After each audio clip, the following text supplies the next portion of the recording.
好啦，即係呢個亦都係我哋頭先講話，即係一個文明自由社會入邊，大家個底線啦。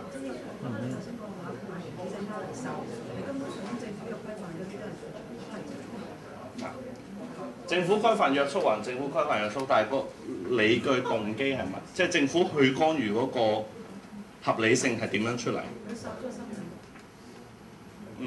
人嘅生命同動物生命唔同喎。如果話佢殺咗一個動物嘅生命，所以政府需要作出干預嘅話，我哋都唔係食齋嘅喎。即係唔知有幾多人食齋？我一年有1-2個月，我特登走去食齋。即係我個罪係叫做12%咁樣減免咗啊！或者贖罪券好過。即係我唔係話我自己有咩既定立場，大家要討論公共政策咧，的而且確可以激烈好多嘅。但係原則性頭先講嗰個頭先嗰9個字講嘅原則性嘅問題係清晰咗先，清晰咗咧可以開始辯論。頭先我哋都即係略略咁樣落咗藥啊嘛，話啲自由主義者好多時候會俾人批評，就係即係道德好模糊啊，或者好多嘢都即係冇我哋社工成日都好崇高頭頂有光圈嗰種道德形象咧，會有多衝突啊嘛。補充簡述一句道德，我好記得咧，舊年唔係而家6月今年年初唔係舊年年尾，咁咧呢度都好多後生仔，我估可能有人都會牽涉在內。就係嗰陣時講網絡23條，政府話要規限網上色情，就要搞呢樣搞嗰樣啦，又 filter 又成。咁反對嘅一邊就係話自由啊，咩言論自由啊，睇鹹嘢都係自由啊，咁啦係咪？咁我話即係笨嘅呢個 argument。anyways， 咁支持嗰邊咧就用咗一個字，一個詞語。我就覺得有少少問題，佢話係道德嘅問題。道德，頭先簡上講道德係咪？其實咧喜惡同埋道德咧，有人有少少分別。喜惡中意唔中意，即係有啲人係覺得嗰啲鹹濕嘢我睇到我覺得，咦，佢唔中意，就唔係嗰啲嘢不道德，即係有啲分別嘅喎。係啦，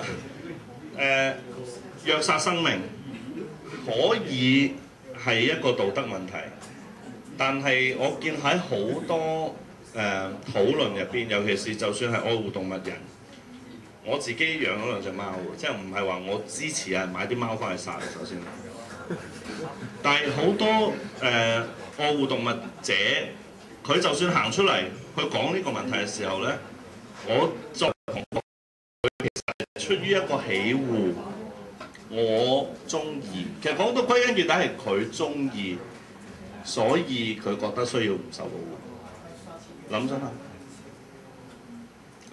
又得嚟。我自己都講虐殺，係。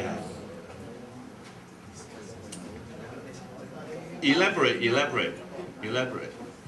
殺同虐殺個分別在於邊度啊？痛。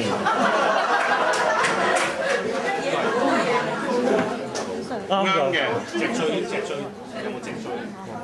啱嘅，唔係啊，即係有好多問題，例如我同人辯論過安樂死一樣嘅，但係即係始終我係想大家明白一樣嘢，即係唔係話我而家有一個立場，唔好當咗我支持虐殺先啦，大佬啊！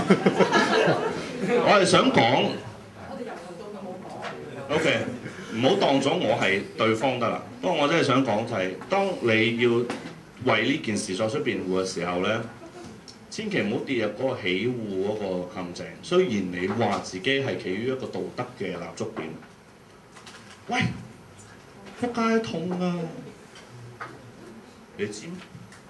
第二件事，唔好話知唔知啦。呢個咁落哲學嘅嘢，我唔同你拗。有啲人咧俾個定義嘅不必要嘅痛苦，一刀劈落去唔覺痛嘅就係殺，千刀萬載嗰隻凌遲就叫虐殺。不必要嘅痛苦，死都係死啊！咪喺度抽流血啫。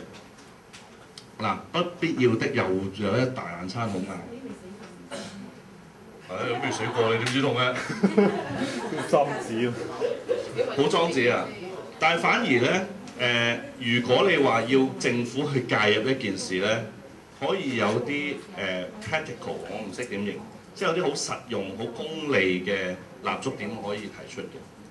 即係最簡單咧，嗰扎支持過濾互聯網資訊有啲人咧，佢用一個功利嘅角度去講嘅。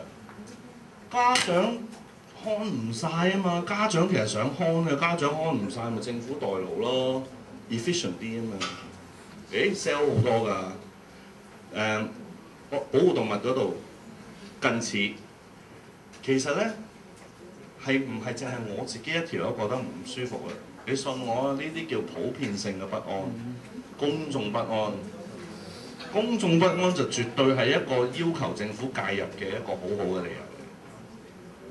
即係大多數人睇到咁樣殺隻貓咧，都會翻屋企喊3日嘅，唔掂。公眾不安，最好就要嚴懲咗佢。咁之後個辯論就會去到係點樣先為之一個有效嘅執法啦，係咪？但係執法個合理性你就會強好多。討論政策好多時，大家要嘗試就係將自己咧抽離咗嗰件事上邊。好啦。呢件事對個社會而言，我係咪有個理據去要求政府介入干預咧？咁頭先講咗呢個，亦都要翻去頭先呢度啦，就係政府獨特性喺邊度？即係話政府其實有好多不同嘅功能啦。咁頭先話財富再分配、分餅仔啊，或者係公佈咁為人民服務。但係其實政府都係翻嗰句，就係政府係有一個最獨特嘅地方，就係佢可以強制人去做一啲嘢。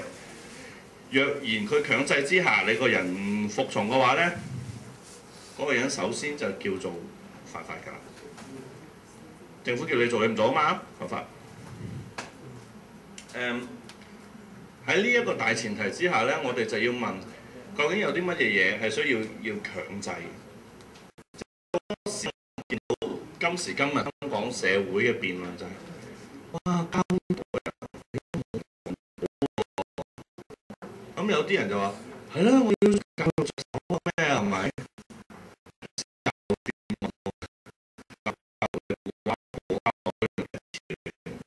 但係有另外啲人就係睇咗佢。咁當然政府通常中間落墨嘅。咁啦，收5毫子啦，製造誘因，啲人唔去做啦。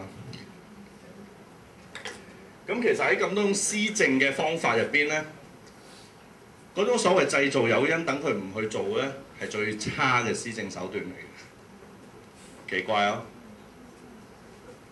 因為通常喺一個施政嘅角度咧，即係呢度都講下啲 public policy。From 一個 public policy 嘅 principle 咧，你個 outcome 唔係 certain 嘅話咧，好容易變質嘅。嗰個 policy 咧，有一個例子就係、其實同你哋都幾切身嘅。講津貼，交通津貼。當年咧提出話交通津貼咧，就係話嗰啲住偏遠地區跨區工作嘅人，因為佢哋即係負擔唔起咁貴嘅交通費。哇！你喺北區你落去香港仔翻工，一日40幾蚊車，津貼20皮啦，冇20皮嘅啫，津貼好少嘅。咁啊跨區津貼喎，行咗幾個月，行咗好似2個 quarter。咁就有人出嚟話：啊，喂，唔係好公道喎！你又住天水圍，我又住天水圍，點解你去翻香港仔工又會平車，我天水圍過去元朗翻工又要俾 full fare？唔得。咁呢個跨區嘅交通津貼咧，就變成區內都有埋啦。咁咧已經變相係一個低收入嘅津貼啦，係咪？已經又偏離咗原本嗰個跨區就業嗰個問題啦，有啲低收入嘅津貼。咁而家低收入嘅咁話，喂，淨係住天水圍、東涌嗰啲窮啊，住深水埗嗰啲你話好有錢啦。慢慢就變成冇咗呢個區域性嗰個概念，變成派咯。好啦，我唔係話呢件事派啱完㗎，但我即係話，當一個政策本身個目的性同埋嗰個結果咧，唔係咁必然地可以兩度。